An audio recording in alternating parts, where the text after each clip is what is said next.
and Tog as always.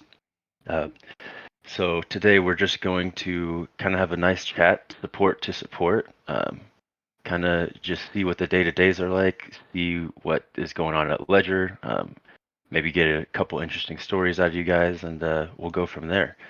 Tog, if you have anything you want to say, get into it, and then we'll have Ledger introduce themselves. All right, sounds good.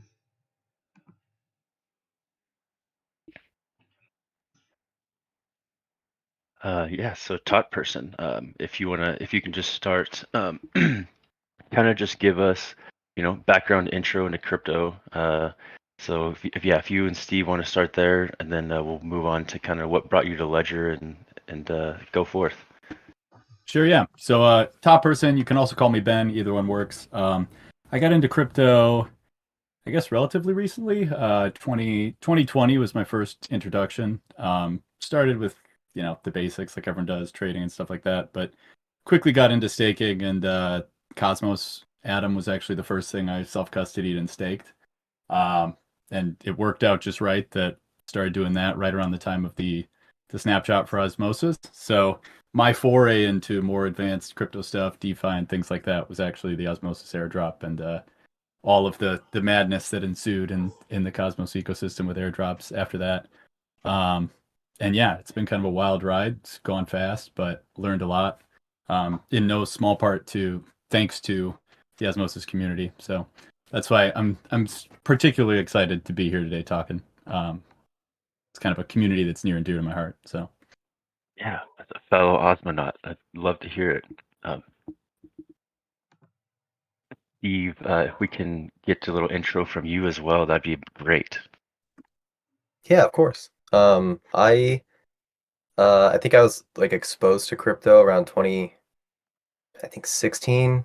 I had encountered it. I believe I was playing, I think it was like World of Warcraft and some Dota matches as well, and people would be talking about Bitcoin in like the general chat, and I would always kind of see it, but never really engaged with it. And then around 2017, I think I bought as things were like going up. Then the market corrected quite a bit, and I've kind of been here since then, but happy. I like crypto a lot, and the space has definitely been evolving over the years, and so I'm excited to see where we, go from here on out. Yeah, so we were all here for DeFi Summer 2020 and stuff, and I heard Ben was talking about the airdrops that was flooding the system there, and the scams that came around at that time, and the need for security as well. I had Atom, but I unfortunately didn't have it in a wallet that was eligible for airdrops, and so I missed out on the airdrop sort of arc, so to speak. But I've had Atom for a while now and been sort of in the Cosmos ecosystem, and so definitely excited to see how, like I said, everything keeps evolving from here on out. But yeah, unfortunately, I didn't get any of those airdrops, but I've talked a lot with Ben about them, and they sounded quite nice. yeah, It wasn't. Oh, sorry. Yeah, well, you go first. I was just saying, Steve's really selling it short there. It's kind of an office meme whenever there's an airdrop, especially with Cosmos. We'll start talking about it, and then he'll go check, and he hasn't gotten it. So yeah, feel for you, Steve. I was gonna say I'm not the best with airdrops, but it's okay. Oh, the struggle. How about you, man? So, what attracted you guys to Ledger, and what do you currently do for them? Sure, yeah. I think for me, Ledger was an obvious choice. It just made sense to me.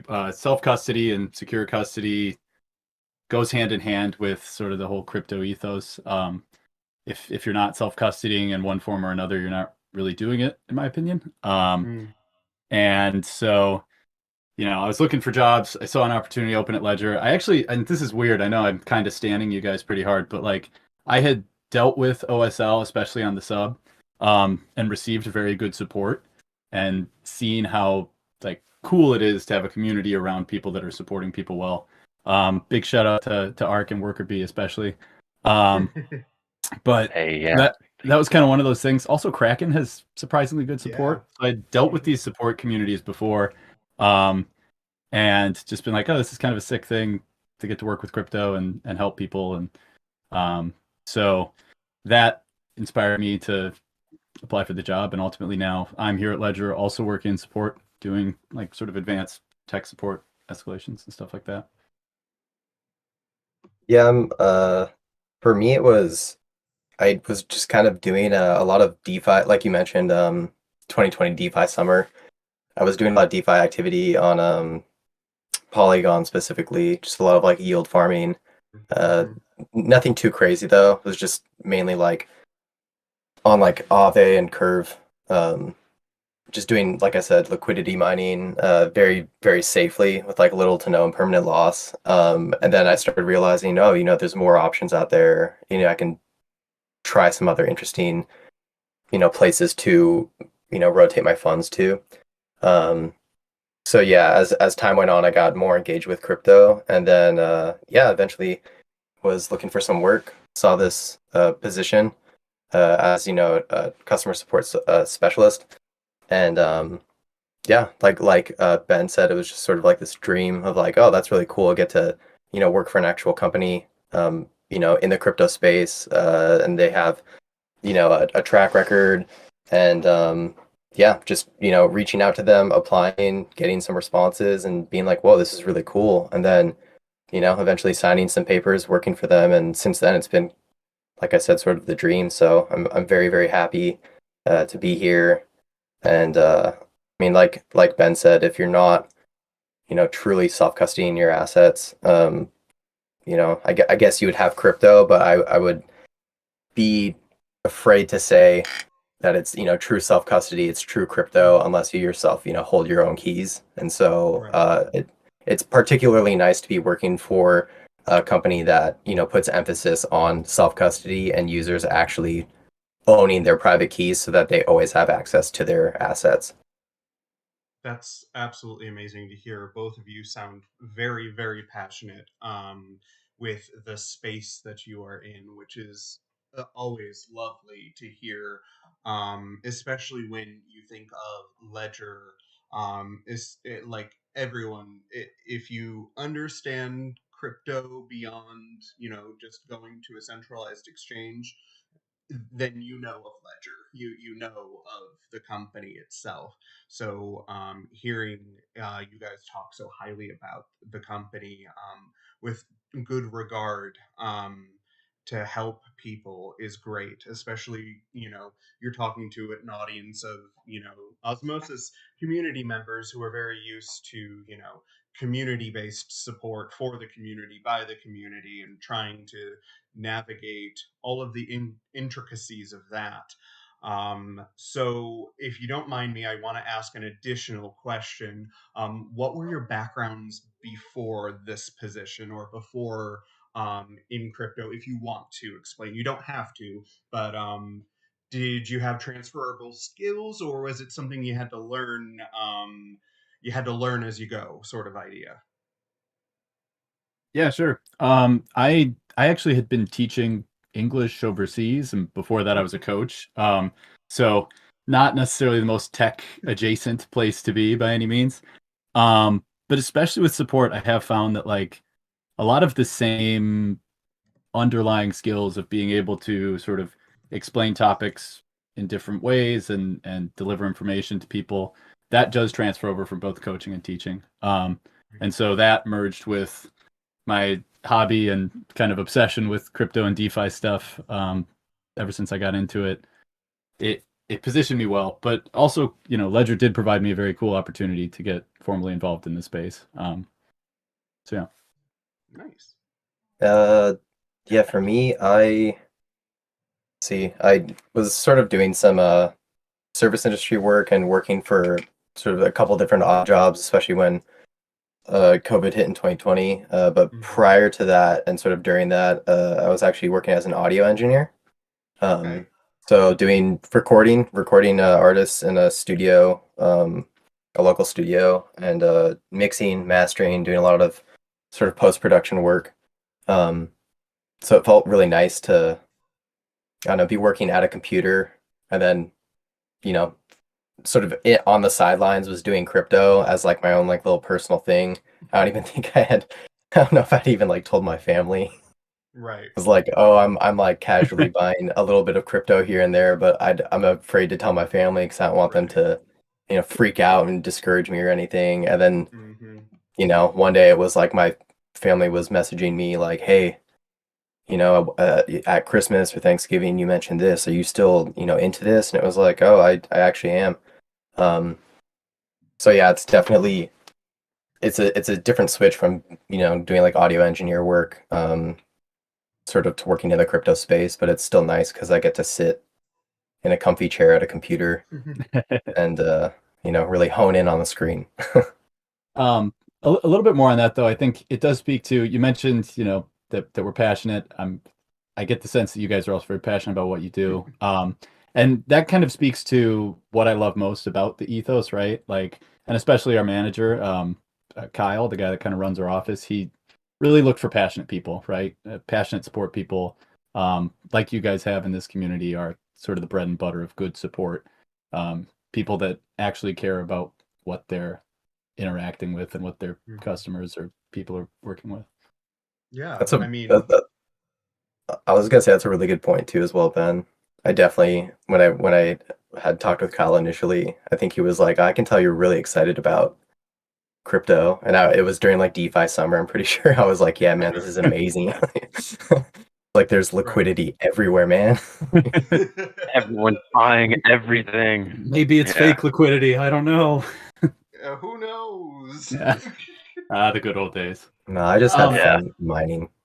If I may, can I real quick turn it on you guys and ask sort of, because OSL has always been very interesting to me. I remember the initial governance proposals that made it a thing, and what are your guys' backgrounds and what's that been like for you guys? Oh, what's up, Ark? Hey, Art. I'll take this one first, real quick. So my background was I was setting up live events, doing lighting. So basically, concert lighting, that kind of stuff. So I Nice. was always around. I was always around people that I guess were not with the status quo. So Mhm. I'd been in crypto for a long time. I was actually like on Silk Road and using Bitcoin back then. So I was using crypto before I understood what crypto was.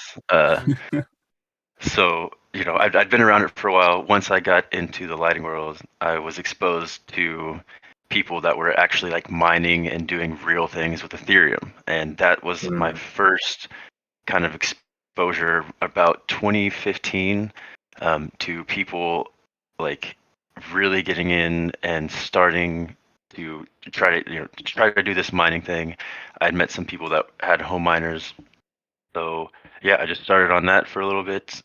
Stayed in the regular, I guess, quote unquote, IRL world for a while, and then just I kind of like you were saying, Ben, you were just interacting with OSL, being involved with the community. That was kind of my introduction to OSL. I found out about Osmosis, joined the Telegrams, started asking some questions and going, getting a little bit deeper. I got past asking the questions of how do I deposit my atom, and I got to, okay, so I see that each of these channels have, each network has a different channel. How is this IBC working? I can see that I can redeem tokens on here. If I send an IBC token here and then send it directly somewhere else, it's non-fungible. Blah blah blah. So, anyways, yeah, I just was noticed. They took note that I was very engaged, like you guys are saying. So, yeah, I got here now just through enthusiasm, I guess, is the main word that I can get at, right? Like just pure enthusiasm with the space that we have kind of got me where I'm at now. Awesome. Yeah, I think that is Oh. like the key in the space, right? Is just Right. caring and doing it on your free time. And I don't know, we'll degen in the office every now and then if we find a good pool. Right. It's like There's like that crypto passion where it's like you do it on your own time, you do it for you, or you do it for like the community. Mhm. mean, like before I was working at Ledger, I remember just going on to like different subreddits and trying to answer questions. Like if I knew the answer, regardless of what crypto type or whatever it was, I would just try to help other people. And so the idea of a community supporting its users is really, really like close to my heart because that's, you know, essentially how I learned everything. So I can tell this place is very, very special. Yeah, Great. we definitely like it here. Ark, did you want to say, or are you just up to chill with us? He might not have his mic. It's fine. Ark's It's just chilling. perfectly all right. Oh, Sorry, I had the push to talk on, but not the mute on. Hi, I'm Andrew. I go by Ark. And yeah, I kind of have a similar story to Steve where I got in a little bit later and just kind of dove in head first. And the next thing you know, you're giving your whole life to it because of enthusiasm stuff. But now I'm happy to be a part of Osmosis and OSL. There's some really cool things going on. I think less of the crypto community is aware of how special the L1 Cosmos innovation is, especially the more I like listen to podcasts like Bell Curve and some of these like MEV meta topics.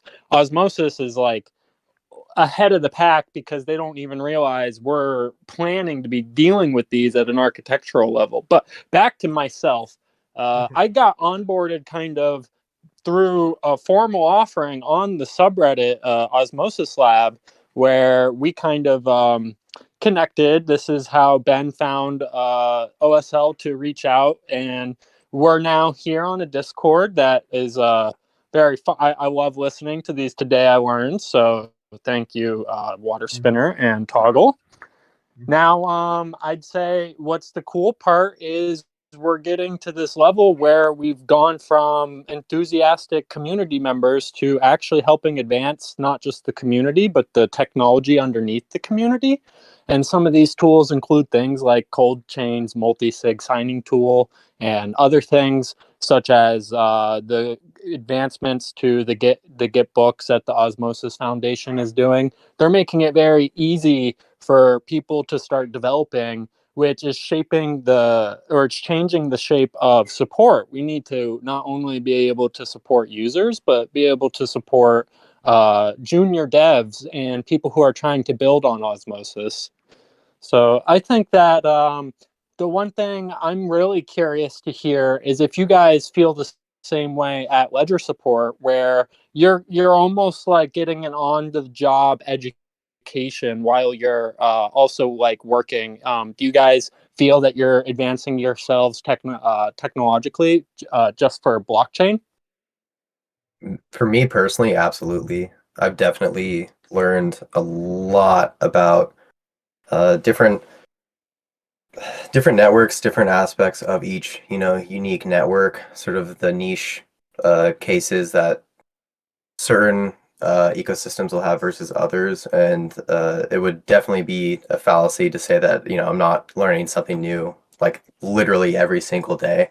Um, in fact, I'm usually surprised if there's something, if a day goes by and I'm like not amazed at some new like piece of information that I've found at some point throughout the day. I would say it's pretty rare. So for me, like that's kind of like the most exciting aspect of the job, and just being in crypto is knowing that like I know I'm gonna go to sleep and I'm gonna wake up and there's gonna be something new to do and something new to learn. And that to me is like the most it's the most exciting like factor in incentivizing me to like stay in this space and keep growing and keep learning and exploring and helping others do the same process. Yeah, You made me I- you made me connect, if I might say. I hadn't put together how important it might be that both Ledger Support and Osmosis Support Lab are doing of a various sort of application layer support. You guys are not just supporting one platform, but all of the chains that Ledger support, I would imagine, and all the dApps, like how you can swap inside Ledger and stuff. Is that correct? Yeah, uh, I would say, I mean, for the most part, we'll get tickets about anything, you know. So we'll sometimes get tickets where the person will say, I don't have a ledger, I don't even have a hardware wallet, I just have these questions, and we'll take those. Sometimes we'll get, you know, actual cases where someone's saying, hey, my ledger is displaying this specific error message, we'll get those. So we'll kind of take anything that's sent our way. Like for me, my mission has always been to just help as many people as possible, regardless of like what ecosystem they're coming from. If I can help them, protect their assets and self-custody in a safe way, like that's like my primary goal at the end of the day. And so, yeah, I would say we definitely deal with virtually anything that's sent our way. We'll try to handle it as best as we can. And I'd imagine you guys are in a similar boat with Osmosis being such a robust and like well-supported community in the Cosmos. Like if I had a question about anything, any of these smaller projects, I would probably start with OSL. You and about hundreds of other people, yes.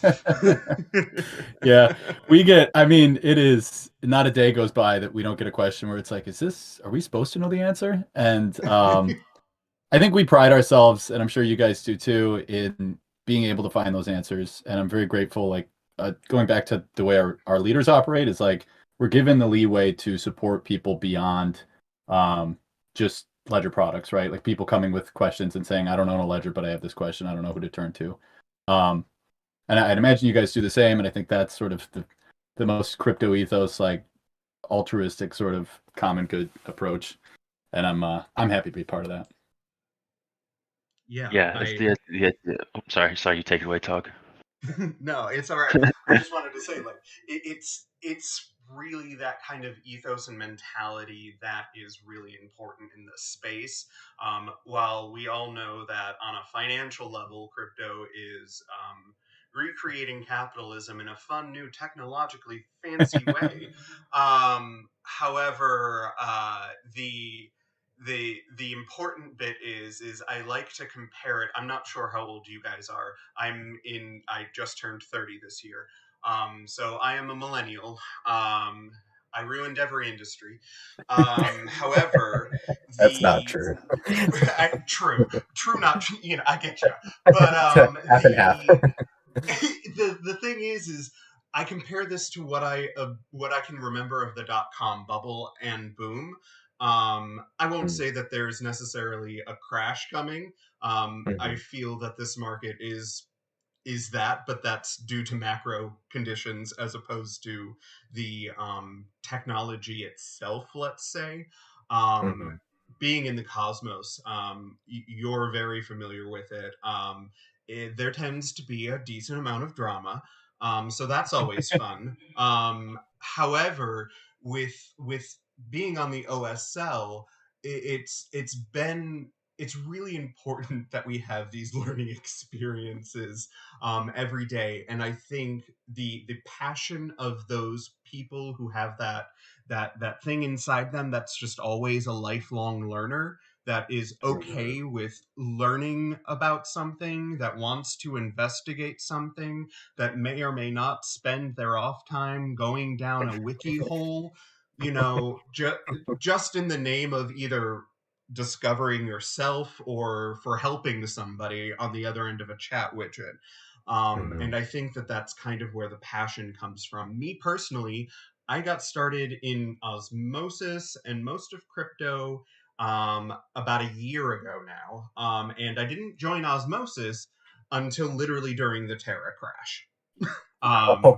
So I had nothing in Terra, so I fortunately was spared. However, I was walking into a situation where I saw a community just utterly wrecked and destroyed.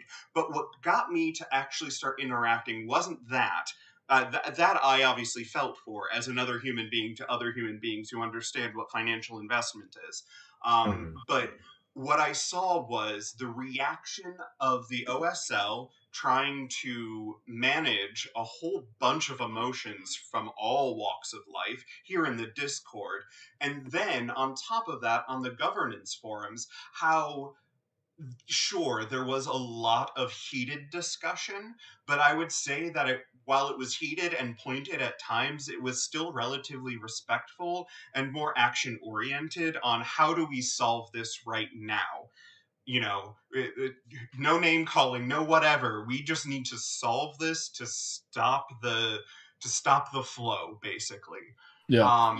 And seeing that happening on the governance forums is what got me involved, because it showed that there are people who are willing to be passionate about something, and maybe be on different sides of something, and yet still come together when things are, when shit is hitting the fan, and trying to figure it out. And that's something that I have seen time and time again with this community. We recently had a chain halt last year. And that was pretty devastating, considering most of the core development team was also away going to a conference. So, with that, it really fell down to the community and the OSL to keep people calm. Before I joined the OSL, I was just a community member then. I can really count on one or two hands the community members that were assisting the OSL moderators in the Discord on answering the questions that were flooding in 24/7 for multiple days, about what happened, why isn't this working, what's the solution, what are the developers saying. It was not only a technological crisis, but a PR crisis, and the OSL handled it beautifully. I was tapped because I was a relatively vocal community member at the time. And I was actually not tapped for the OSL directly. I was tapped for the now defunct Osmosis marketing ministry, but absorbed into the OSL when we combined. So that was really interesting. And now what I think the value prop of the OSL is that we're pushing ourselves to be slated, with knowing the technology on a deeper level to assist even, junior developers, like Ark said, or to assist basically anyone that wants to find out about anything of the ecosystem. It's really cool and neat to see. On top of that, as a DAO, let's say, as a not real organization or company TM, we've also had to internally figure out our own structure and figure all of that out, which has been a really, really neat learning experience, and just experience overall, on how do we asynchronously operate with each other professionally. You guys are fortunate. You're part of Ledger. You're part of a company that has goals and standards and probably an employee handbook. So we don't. We're just community members trying to operate together, and it's been really cool working on that while also still giving the best service that we possibly can. Yeah, I think that's got to be such a unique challenge for you guys, like, to do. And I really like. I think I was asking, maybe it was back when Ark and I were messaging early on trying to plan this, but I can't imagine like how you can successfully overcome, like, asynchronously planning something like support sounds so challenging, right? And I noticed you guys have live chat available, and you guys have a help center and things like that. Yep. What do you guys have Slack channels? Is it all Discord? How do you guys, like, what do you do? So, really good questions, and something we actually wanted to mention. The difference, like, how does your support structure look different to our support structure? And our support structure, as we currently have it set up, is, pretty much dog room on fire. This is fine.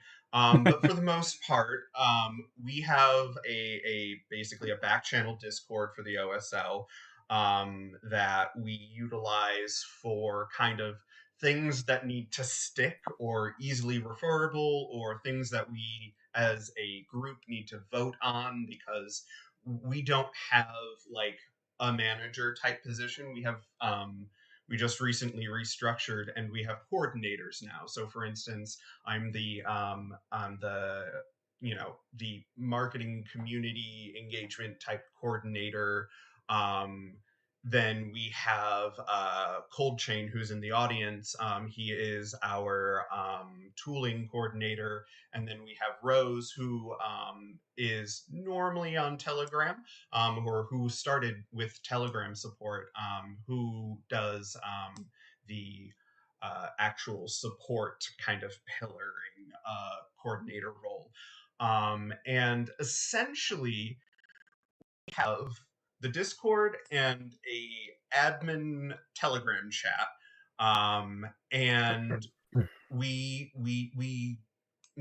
of course we degen in the admin chat a lot of times, but that's why we've kind of made it a goal of ourselves to make sure that anything important ends up in the Discord to where it doesn't move as much, and it's organized relatively well.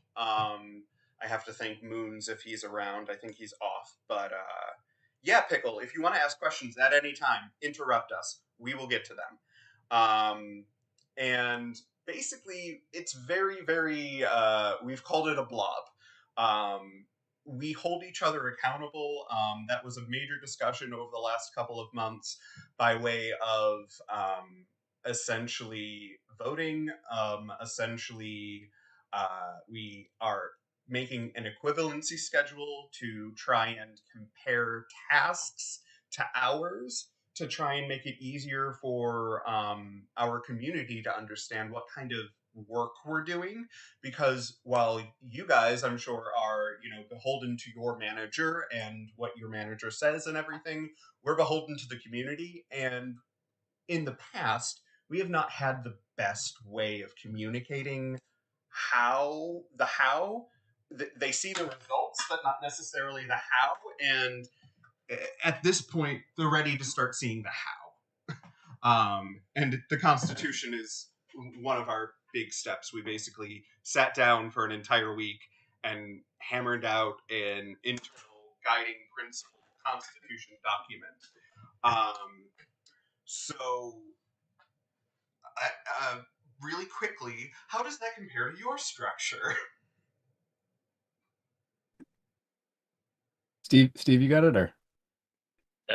Also, in that question, I also wanted to bring up TIS is ledger support 24/7, and what is the shift length and support demand like? So, all encompassing, structure, and if you could also touch on that, that would be amazing. Sure.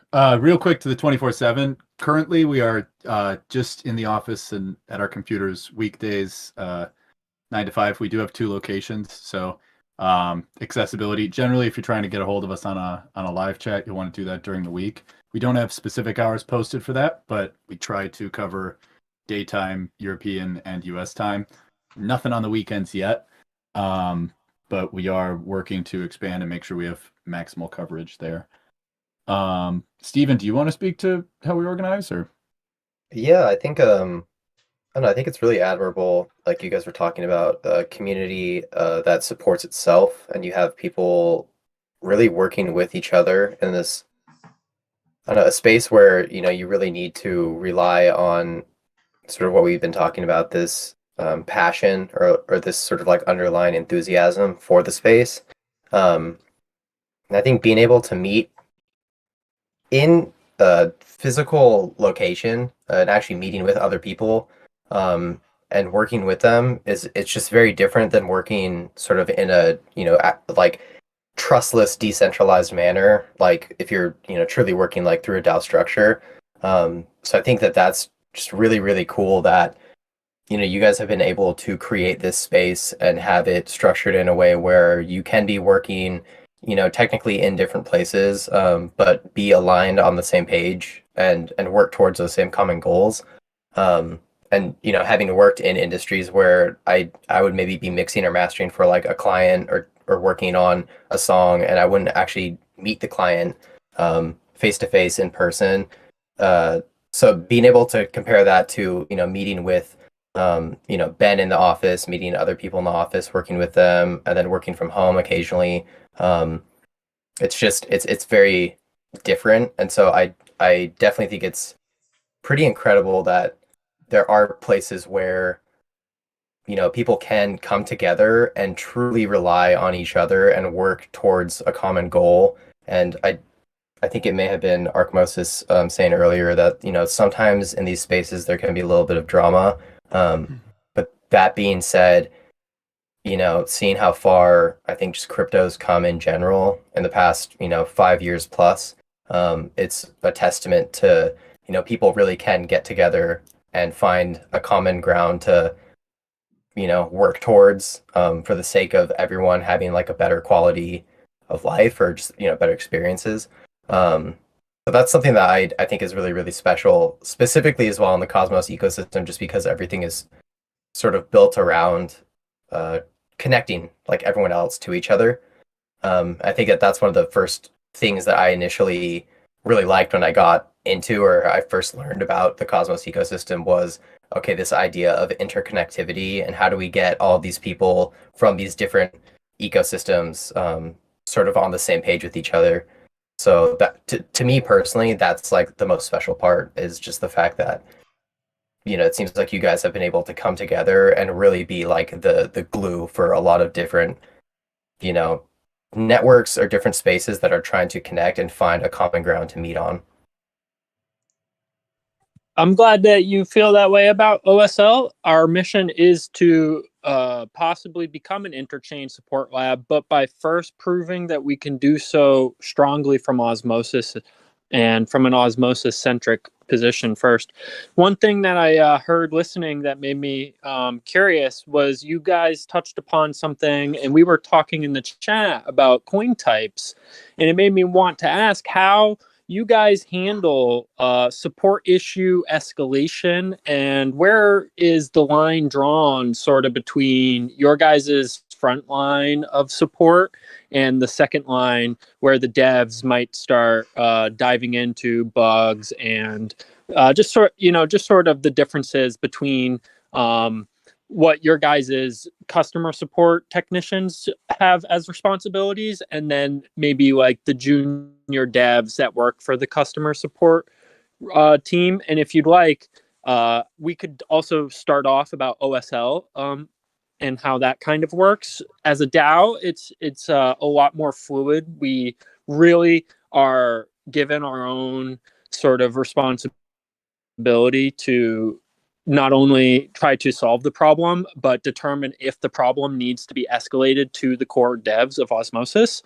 And sometimes some of our admins are more knowledgeable in other areas. I'd really like to shout out Rose, who's our local Terra expert. I ask her questions about Terra all the time, especially since the collapse. I have way too little bandwidth for that chain.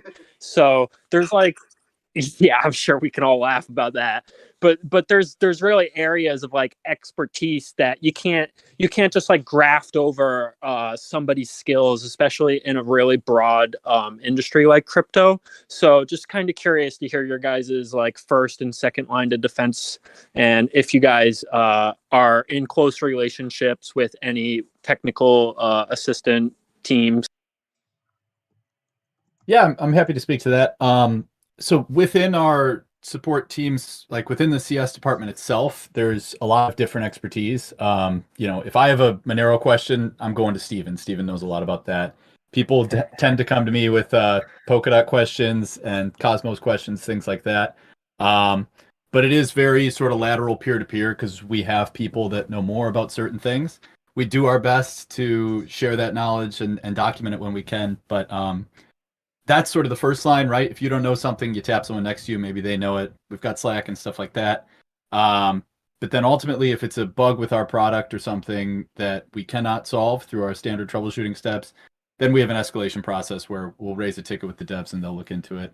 And that's how bugs get fixed in Ledger Live. And also bugs with our apps, other things like that. So Nice. I'd like to carry this on before we get farther away from the dev side of things. Have you guys personally reached out to other support teams other than Kraken? I remember Ben had talked about this. Top Person and I met on Reddit, and I'd asked about Kraken support specifically, because any Redditors in the group might know that they're very active and they have a broad social community presence in the cryptocurrency community on Reddit. So I'm just curious if you guys have like spoken with Binance sort of the way we are, just, you know, an open forum, or perhaps Coinbase or something, because I think that there's a big opportunity to grow the tools that the white hat and community service DAOs and customer support teams contribute in the ecosystem. But this was like almost more of the meet and greet stuff, and then later, after these interpersonal sort of relationships build, that's where I see the real kind of innovation being able to spark. Because one thing that I didn't touch on was, not only do we have some technical talent in the OSL, but there are people building tools for not just all of Cosmos, but cryptocurrency in the OSL. And one of these, being Cosmos Rescue, has a blacklist that is now being fully integrated into Kepler, which I think MetaMask also supports. But it's one of those things that it would be amazing if Felix and Coldy's blacklist was in my ledger screen, so I could never sign if I knew that my ledger also was like checking the blacklist of domains. That's the type of stuff that the cohesion of the white hat forces could like really start to, I think, get snowball effect. Yeah, I think there's definitely something there.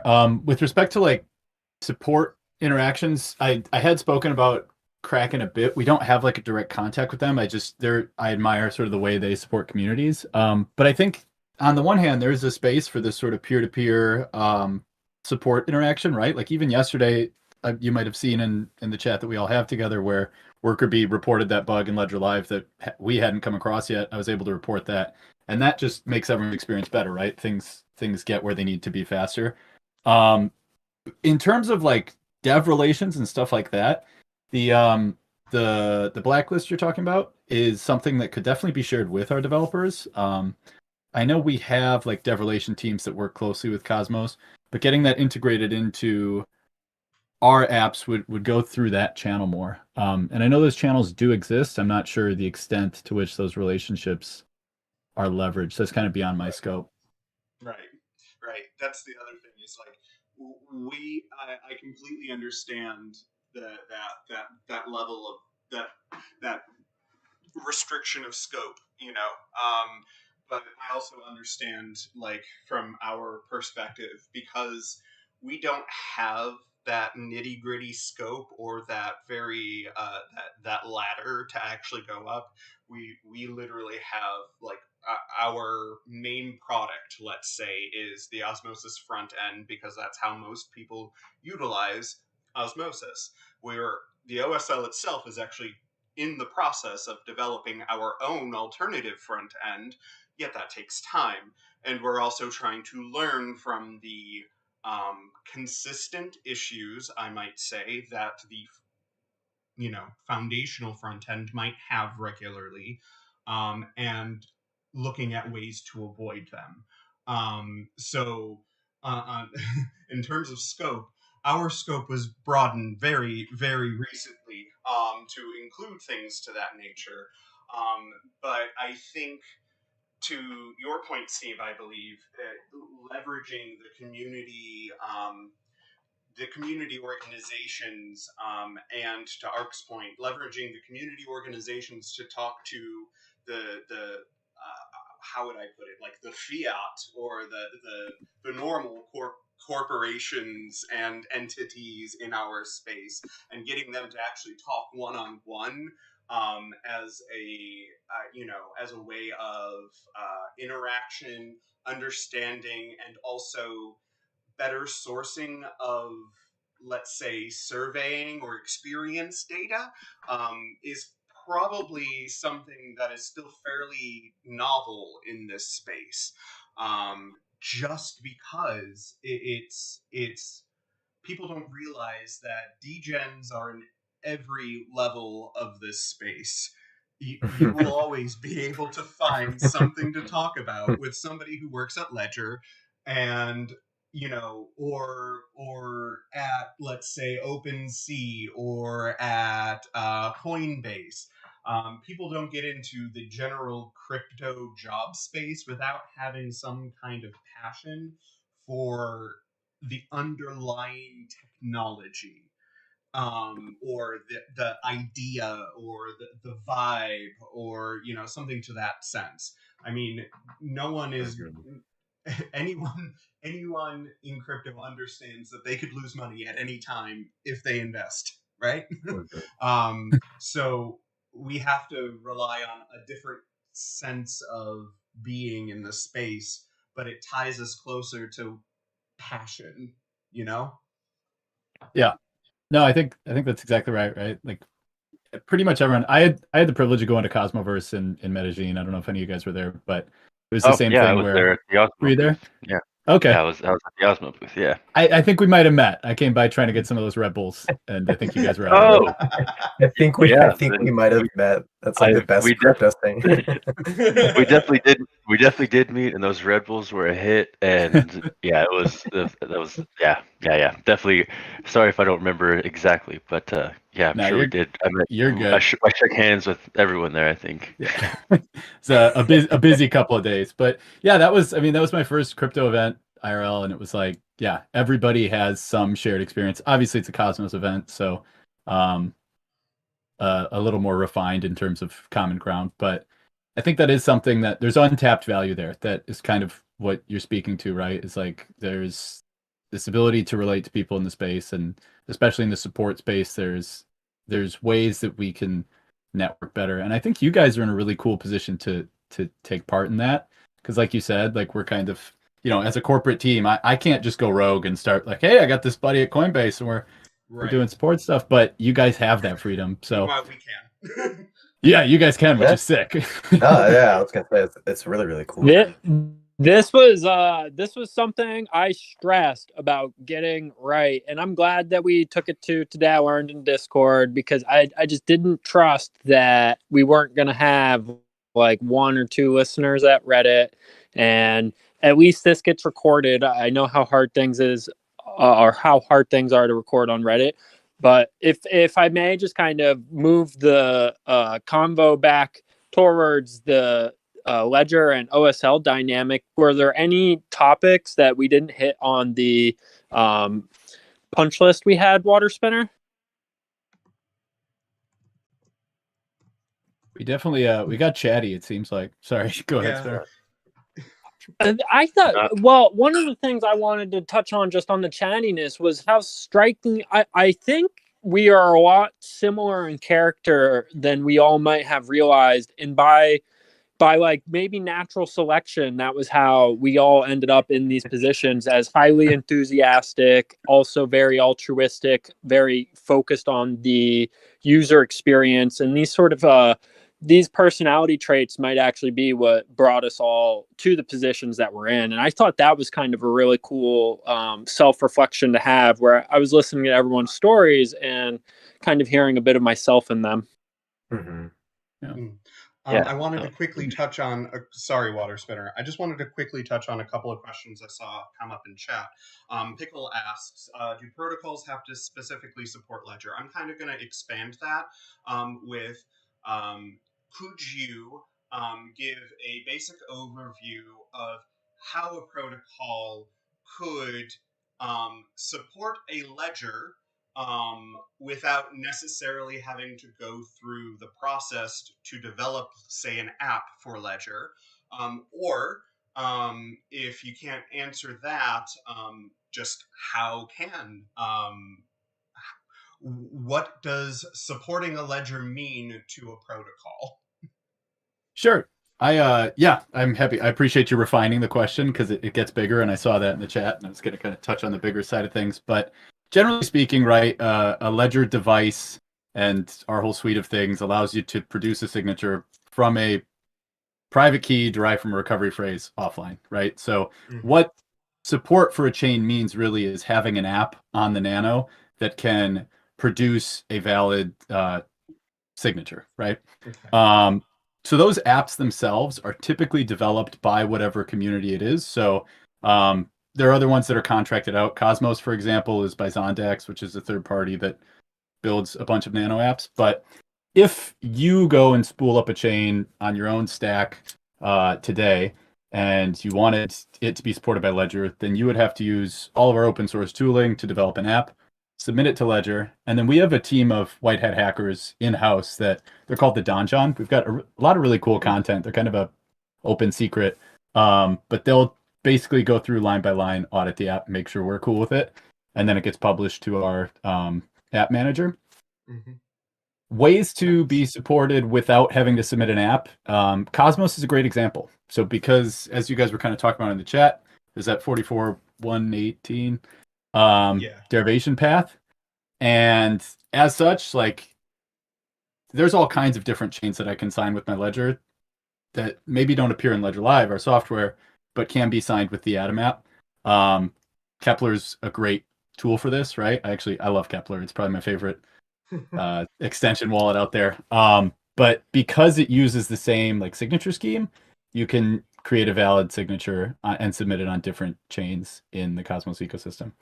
And then the other one would be EVM apps. So pretty much any EVM that exists out there, you can use our Ethereum app. We have some more refined apps like a Binance Smart Chain app, a Polygon app, things like that. That just kind of cuts down, I think it's the coin type or something along in the derivation path where it's escaping me now, but provides a more like specific signature just there that can't be taken elsewhere.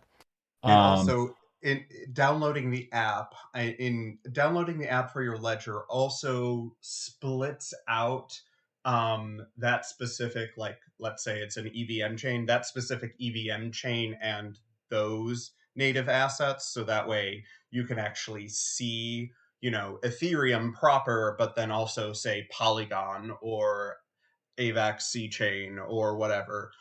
It just helps with you know, seeing different assets in the app as well. Otherwise, you're just seeing one giant blob for Ethereum. Yeah. To me, I like to think of it as filtering down, right? Like you can use the ETH app to sign on AVAX C chain or on Polygon or other things like that, but you can refine it down to just use that specific app to make those signatures. Steve, did you have something? Oh no, I was I was gonna say pretty much everything you said. I was like, yeah, that's exactly exactly touching upon what I was, gonna say. So no, you nailed it.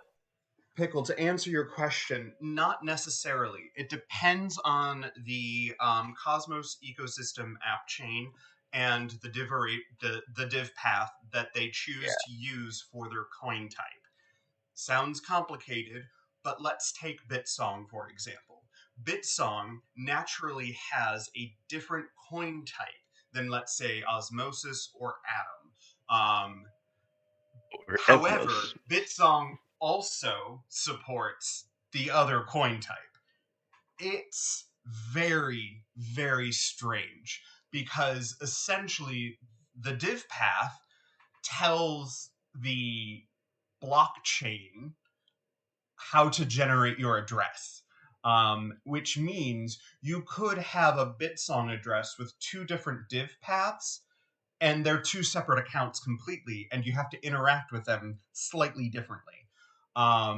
Because say you made an address on the binary, it's going to be a different div path than an address made with a Ledger and Kepler. Another tangible example here is Evmos. If you're in Kepler and Yes. you're trying to interact with Evmos, you have to open your Ethereum app, and that's because it's an Yeah. EVM, and so you need to switch over to one that derives keys on the right derivation path.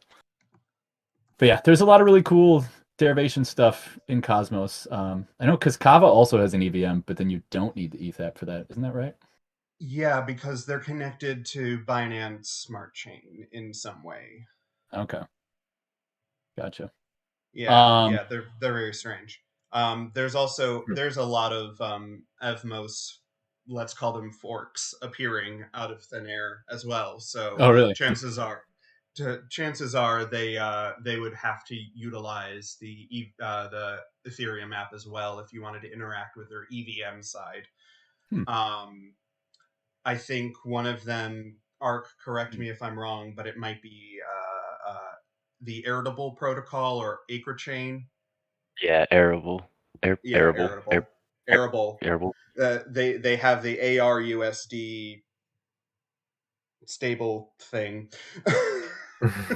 Arable's a really interesting one because they had to use the Evmos design, but before Evmos's upstream implementation of the ERC20 usage at the native level, because now on Evmos everything's like ERC20 or whatever. So Right. you don't even use the Cosmos app on the Evmos. So when you use Arable, you have to switch between the Cosmos and Ethereum app on your ledger, depending on which side of the chain you're on. If you're trying to use IBC, you got to use the Cosmos app. A quick question to get us back out of the weeds before we run out of time here. Did you guys have any sort of topics that you missed and that you wanted to talk about or that you wanted to ask OSL? And if not, I did have one for you guys. I think something I do want to ask you guys, and this is kind of like I've noticed that visibility on the ecosystem in general is like we don't get a lot of incoming contacts about Cosmos compared to other chains. And I think part of that is really great UX with just the way like Kepler works and the way IBC work. Like it's all just pretty seamless, right? It works. And part of that is that you guys offer really good support to the community. I understand that there are threats unique to the Cosmos, especially back during airdrop season. Everyone's always talking about scams and stuff like that. I'm curious what the most common threats you guys see your users facing are, because I'm wondering if there's any blind spots in our knowledge. We see a lot of people going after recovery phrases. Oh, that's so easy to answer, and it's scams, man. It's the scams. It's we got to get the regular users from being scammed. I mean, these recent scam pools on Osmosis are a great example, but the ROI is almost like 10,000x. So these people just have to get like one person, and they made more money than all 5 of us do working for a full month in like one day, just scamming a normal person. And it's really sad, but that's also why the problem is very hard to tackle, because I believe the incentives of this like risk return problem. So the like, in my opinion, that was really why this was an important discussion. And if you guys want to schedule another one in like a couple of months, I'd be happy to come back and talk more about scam awareness and some of the other anti, let's call it black hat. You know, because if we're the 2 customer service entities out there kind of fighting these forces, we may also want to consider doing these in a less public forum and finding ways to also take these topics seriously and keep them as privy trade secrets, so to speak. But to me, scams is like just the first and foremost thing that we're here to prevent. And it's also our biggest weakness. You know, we exist to combat the scams, but the scams also play on unknowing users who aren't familiar with admins and stuff. And that's probably one of the biggest chinks, I believe, in the armor, is the sort of impersonation side of things and how people are just, you join Reddit or you join our Telegram and you get 15 scam messages. So just sort of non-internet natives have a real trouble with that. I heard a lot of our stories and didn't mention how it was a common thesis. We were all internet natives growing up.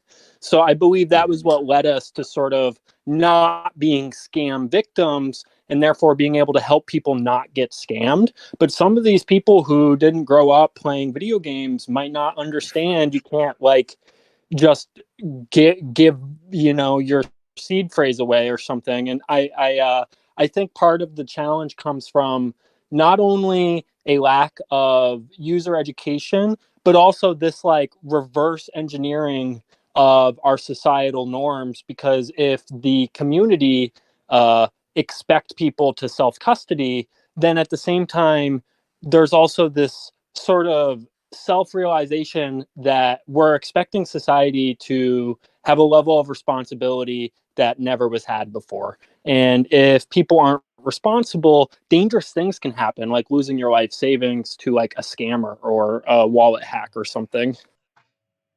Yeah, Ark, to your point, before I let you guys respond, sorry. Another thing that I definitely notice is one thing that is a double-edged sword about open source software and community is obviously you have so many eyes on the software on GitHub or wherever, and therefore you can catch things a, a lot of times a lot faster than closed source or even partially closed source. But it also is a double-edged sword in which people can take that and reverse engineer a way to scam somebody with it. So there are a not insignificant amount of websites that attempt to recreate an official-looking website or an official-looking user interface. So there's that aspect that we've seen. And again, Coldy and Cosmo Shield and Interblock have taken steps and worked directly with Kepler on adding IP addresses and domain names to a ban list, which is really great to see. Then on top of that, to Ark's point, it's a general public education issue from where I can see it. So those who do want to get involved are coming from a very non-crypto native space and headspace. And therefore, no matter how friendly or digestible we can make documentation readable or understandable, the space itself, crypto itself, needs to find a way to integrate in more Web 2, let's say, ways, education methods and guidance methods or rails of some kind. Because otherwise, what you're going to get is people waltzing in and not understanding that a seed phrase should not go anywhere except for a piece of paper that has been locked away where only you know where the key is, or other different ways that you could secure a seed phrase. The education level is still being figured out, and that's something that I think, again, a kind of, community based entity and a corporate based entity might be able to collaborate on to learn to first educate each other on how how things can happen, and then combine to get all of that information in a digestible way to where someone who doesn't know anything about crypto can still be secure. Steve, did you want to? I saw you start talking. I think with. Oh, sorry, Water Spinner. You can go. No, I actually just was gonna. I just wanted to talk a little bit about what we're talking about in the chat right now. Yeah. With the seed phrase and so Pickle just brought up the question of, if you can import your hot wallet seed into the ledger.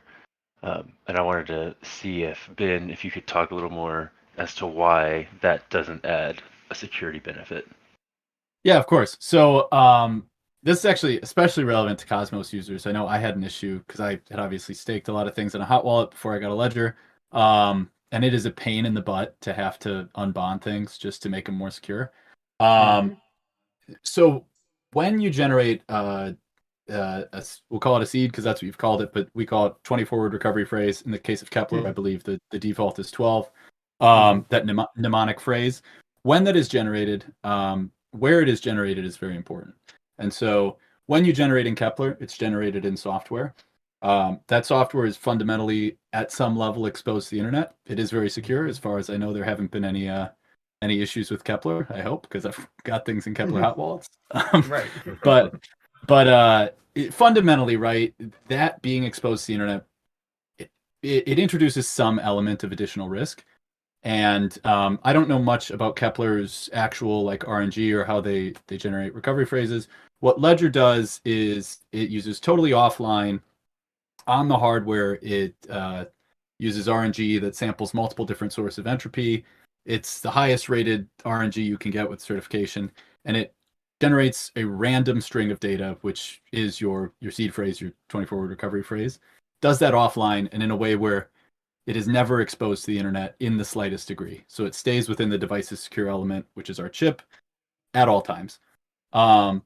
Taking a Kepler-derived recovery phrase and importing it into a Ledger device saves that recovery phrase on the secure element, but that recovery phrase was still generated in an environment where there was some exposure to the internet. And so I guess maybe I was a little harsh in the chat when I said there's no added security benefit. If you were to derive a recovery phrase on Kepler and import it into a ledger and then delete Kepler, it would be a little bit better. But Right. the fact of the matter is that recovery phrase was still generated in a less secure environment. And so Right. even though it's a pain in the butt, optimal course of action is when you get a ledger device, generate a recovery phrase on the device, keep it offline forever, never put it into software, and take the L, unstake your assets, move them over to your ledger. Yeah. I think kind of the ranking would go. So I would say the least secure is developing a seed phrase or a 24 phrase in Hot Wallet. Then would be probably a self-compiled binary of the chain. So osmosisD, evmosD, all of that. And self-compiled because there. And then the highest rated would probably be offline, complete hardware, only hardware seed phrases ever developed. So yeah. Yeah. And I think there's different use cases too, right? Like I said, I use a hot wallet. I definitely do more degen-y weird stuff, or if I buy something and I don't want to sign a million signatures. Right. It's easier in a hot wallet. And so Right. there's a balance based on less clicking of the button. Exactly. But end of the day, if you have serious value that you want to secure, the absolute best thing you can do is secure it with hardware. And that's kind of where the education piece comes from, I think, where you can tell somebody, don't ever give away or store digitally your seed phrase, but there still needs to be a decent reason why or what happens, and done in a way that's just digestible. It took society quite a few years to understand how credit and debit cards, plastic money, worked, right? It's going to take just as long, hopefully a little bit less time, for people to understand how, digital money works. Yeah, but the learning curve couldn't be steeper, right? The stakes are so high. If your debit card, if you got scammed or someone swiped it, maybe there would be a charge and it could be reversed. But here it's kind of all or nothing. And there's definitely things to be said about ways to approach that topic once the space is in a place where we can talk about that. Yeah. Yeah. That's the thing. And I think innovation plays a big part in it too, right? The 24-word recovery phrase is, or any recovery phrase, a mnemonic recovery phrase, is a weak point. My grandma's never gonna understand what it is, right? So Right. innovating around that and looking at things like account abstraction and other tools, that's definitely something that is a conversation throughout the space and throughout different ecosystems. It's something Ledger's definitely looking at too. So I think we're in an exciting place, but as far as serving communities go, education is, you hit the nail on the head. It's what we talk about all the time. I do see real quick in the chat, someone asked about the lifespan on the button and the battery. I'm happy to speak to that. Your device comes with a 2-year warranty from date of delivery. So if you're having issues with a button or a battery, feel free to reach out to us at support.ledger.com. We can look into that, but we don't have like a number on the number of days the buttons last. Yeah, well, my experience, I have a friend who I work with, and she has one of the first run ledgers, not the ones with Bluetooth, but the one just before the that. S. The the S, S, but the first run. Yeah. And Oh, it's like the hers doesn't hold a charge. HW1.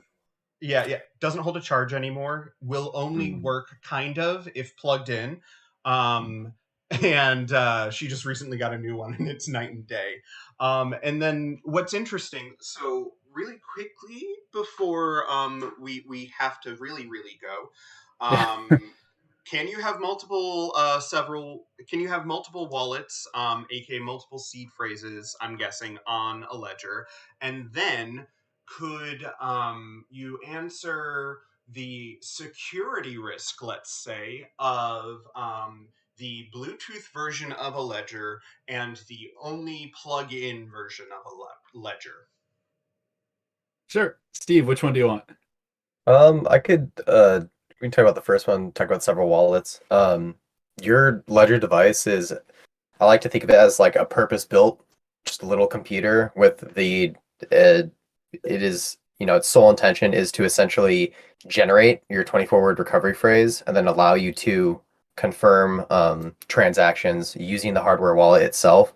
And because this is all separated from the internet and your recovery phrase is, generated offline, it is secure with absolute certainty.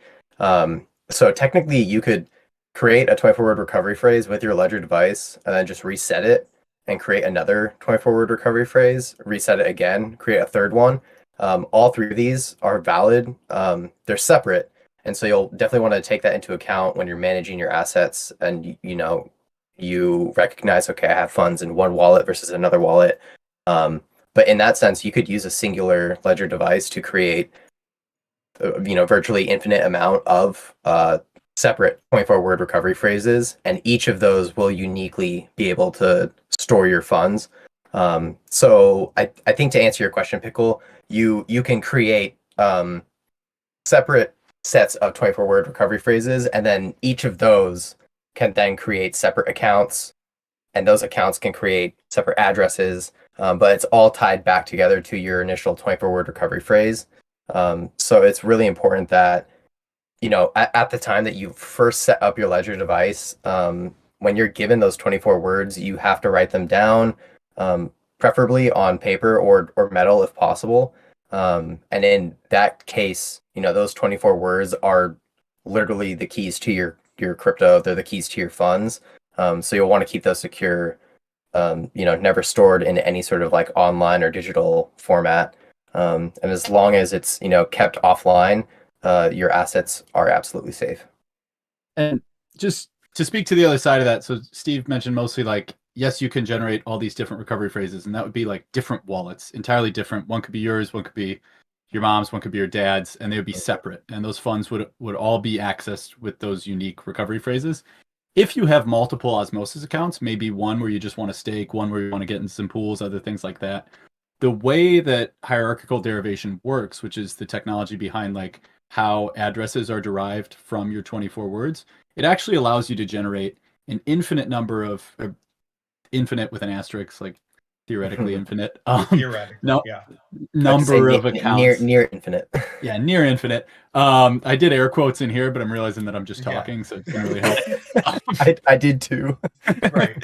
So it allows this near infinite number of accounts to be derived from the same recovery phrase. And so if you have Osmo that you want to somehow split up and manage on your own, but still secure with the same one ledger device, you can use that one recovery phrase, derive multiple Osmo accounts, and manage them all uniquely.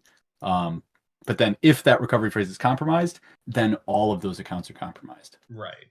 Yeah. And then I guess advanced feature, quick shout out to, there's a thing called a passphrase, which I would not recommend for beginner users. I actually overheard Sonny having a conversation with, I don't know if it's his personal trainer or his bodyguard down in Medellin. I was behind him in line, and they were talking about this, but it allows you to take a 25th, an arbitrary string of data, and attach it to your 24-word recovery phrase, and from that derive a whole new set of accounts. So this, we call it a passphrase. It can be a word, it can be a string of random letters, and I believe numbers as well. Yes. But then once you have that passphrase, you can assign a new PIN on your ledger device, and so you can actually access two different like master private keys that allow you to derive unique 24-word recovery phrases. and unassociated accounts from one another. So I'm thinking about this, and the only time I've seen that phrase used is in because I'm in the OSL. I have the binary. I also help run validators, so I have the binary locally installed, actually via WSL, Windows Subsystem for Linux. And the only place I've seen a passphrase is actually in the binary when you're creating an account using the interactive way that the binary does. So I didn't actually know that it did that. I thought it was just just an additional thing. I didn't know that it actually can create a whole new path, and you can. It's a completely separate account. Yeah, this could be a nomenclature thing, but for us, it's with the BIP39. I believe it's BIP39 that also Yep. allows for passphrases, but it's an arbitrary string of data you put at the end, and it creates a whole new master private key. I'm not super familiar with the binary and how you guys are using it. It might be used in a different context, but if it's in that account key derivation scheme, Yeah, then it might be. it's all a part of that like time. So like it asks you, you can just do the standard, but then you could do advanced, and it basically asks you the numbers in order, and then it asks you if you'd like to add in like a passphrase.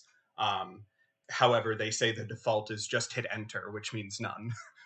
So I'm thinking that's probably similar. I'd have to check with somebody who understands the Osmosis binary much better than I do. Cool. Oh, and then what was the second? There was one more question. Something I was going to cover. We did several wallets Several and accounts, battery. it was a layup. I gave Steve the hard one. I was going to take the layup. We both did it together. It's fine. You know, I completely forget. That's how you know you had a good conversation. Yeah. So if anyone else has any more questions, we do have to get going. However, Ben and Steve, you guys are welcome to hit up our quarter spinner, myself, anyone in the OSL at any time, if you'd like to come on and either shill something new that Ledger has coming across, some alpha if you ever get it, or if you ever just want to come on and talk more security. It is something that I do want to reiterate is never store your seed phrase digitally in any form. That includes even in a password or secure note manager like Bitwarden. I would say that that is not. It's while Bitwarden themselves will never be able to access that account. It's still possible to get into it given enough, thing. Okay. Okay. Thanks, Coldy. Thank you.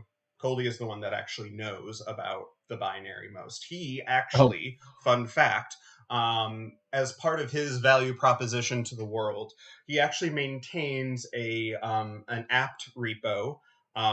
So I'm not sure if you guys are familiar with Linux at all, but basically he created a Deb-based app repo for a significant amount of Cosmos binaries. So that way people can go onto his GitHub and install the keys and everything to add it as like a repo that sudo apt install can see, and you can install binaries just from there instead of having to build them yourself. And they're all vanilla based. Nothing has been changed about them. They're actually automatically created and stored anytime there's an update to our Cosmos chain registry GitHub repo.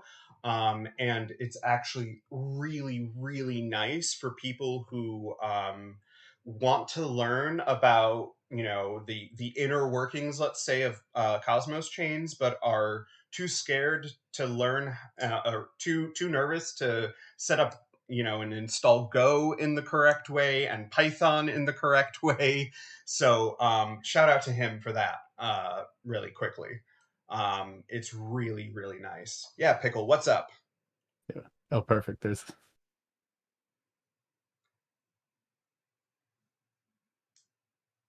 Pickle's had great questions today. Shout out to Pickle. Pickle always has great questions. I love having Pickle in the chat.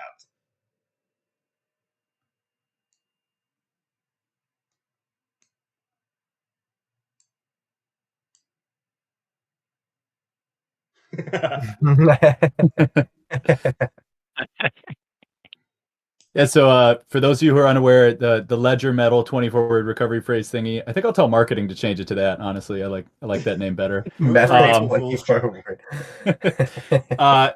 Pickle's referring to, we actually have 3 different steel plate products that allow you to store your recovery phrase on steel instead of paper. Anyone with the Ledger knows that you get your device. It comes with some paper sheets that you can write your 24 words on.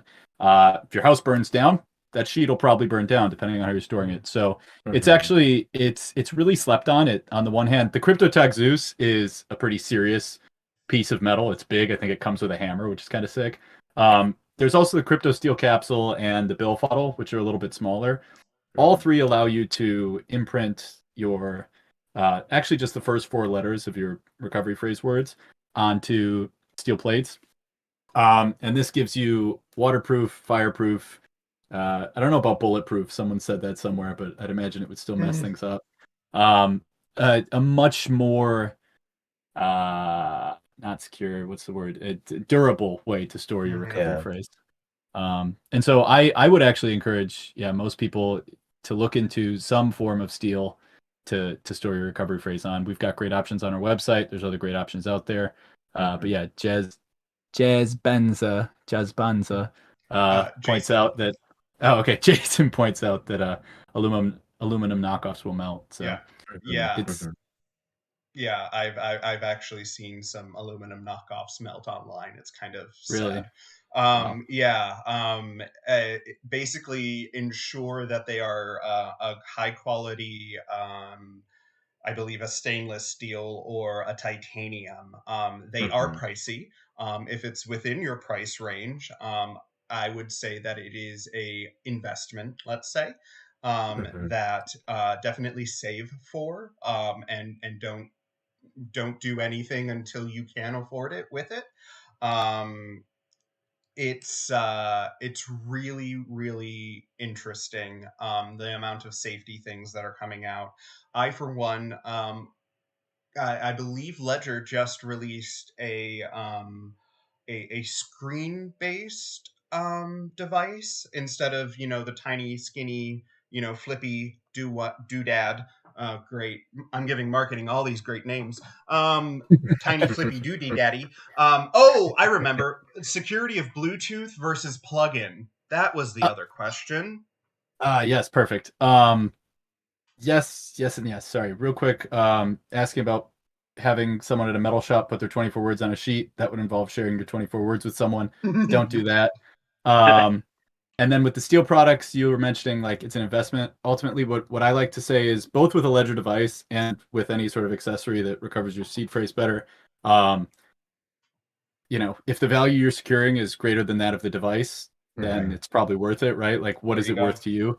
We do see a lot of people coming through who have just lost the recovery phrase or it's been damaged, and like there is nothing we can do as support to help you there. Those coins are gone. So that's sort of the metric that I try to measure that by. And then with Bluetooth, just like a USB connection, there isn't everything you do with your Ledger device will still have to be approved on the trusted display. So what you see on your screen, it's hardwired into our secure element, which is the chip where all the magic happens.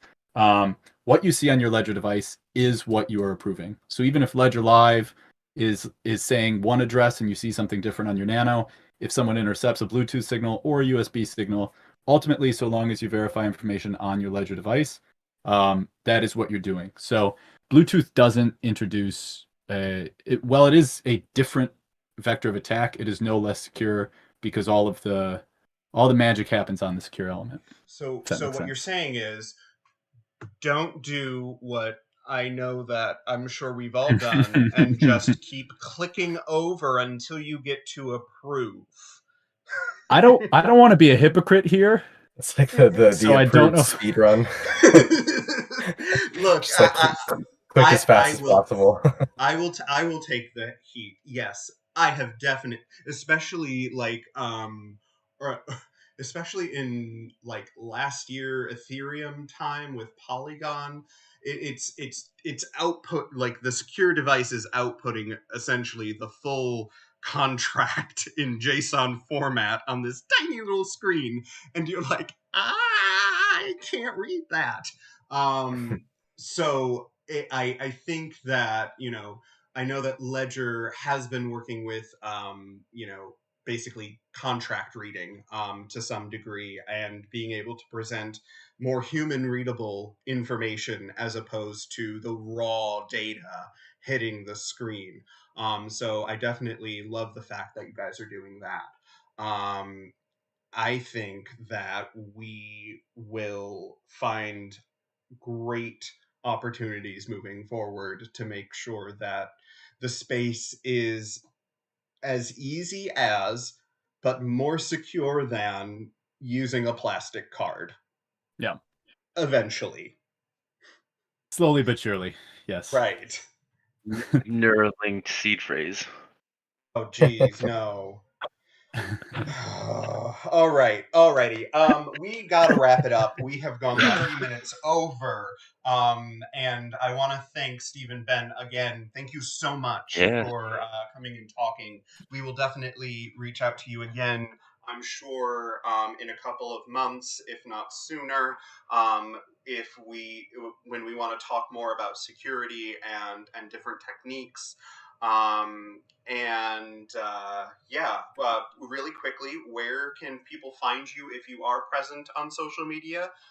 What is the canonical place to get Ledger support? And what kind of people do you want to see knocking on your door? Yeah. First of all, real quick, thank you. It has been a pleasure. We've done a lot of these. I've done a lot of these, but this is the most like engaging and fun conversation I've had. Like, genuinely enjoyed talking with you guys about this stuff. So really appreciate that. If you want to reach Ledger support, we have our official Twitter account, which is @Ledger_support, and that is verified with the gold check. Twitter gets sketchy. Yeah, flex. There's a lot of people out there impersonating us on Twitter. We'll never DM you as a hard and fast rule. If you want to chat with us one-on-one, especially if you have maybe sensitive stuff you want to discuss, go to support.ledger.com. You can interact with the widget there, and that'll lead you either to an email or live chat if we have agents available. We also have our Discord, discord.gg/ledger. We just introduced a ticketing system there, if that is your preferred venue for support. And then we do live AMAs on YouTube once a week on Wednesdays in the afternoon, and then a live onboarding every day on Friday, or every Friday at 10 a.m. Pacific time. What was the Discord again? Discord.gg/ledger. Okay, good. Yeah. So it's called Ledger OP3N. There's a lot going on there. That's also a good place for you guys if you want to interact with our dev relations team and maybe talk about that the blacklist that you guys have going. That could be a good thing to share there as well. A lot of resources there to connect directly with devs and also our support teams. You got a fancy one. You got like little pop-ups asking if you want to do Ledger for developers, NFT. Wow. We go pretty hard. I don't want to flex too hard. I mean, you guys have better stickers here, though, I will say. Oh, we love our like stickers. Emotes, yeah. Osmosis goes pretty crazy. That's why you need to join all of the Discords, just to get the stickers and emotes. Yes, of course. All right. Oh yeah, and then of course r/Ledger wallet. If you're a Redditor, that's what first got me in touch with you guys. So we're there. Cheeb's always there, or Steve's always there, giving out really great answers. So I try. All right. Right. Well, thank you so much. Thank you. It's been awesome. All right. Have a great day, everyone. Water Spinner, who are you? Who am I? Who are you? I'm just hanging out. I've been listening to you guys. Oh my god! All right. Well, you know, Water Spinner and I, we are from the OSL, also DJing with the rest of the community. We should have another TIL here in a couple of weeks. But in the meantime, keep an eye out on our Twitter, both Osmosis CC and Osmo Support Lab on Twitter, for any updates on how we've been helping people or any sort of general updates. All right. Yeah, Let's that's pretty much it.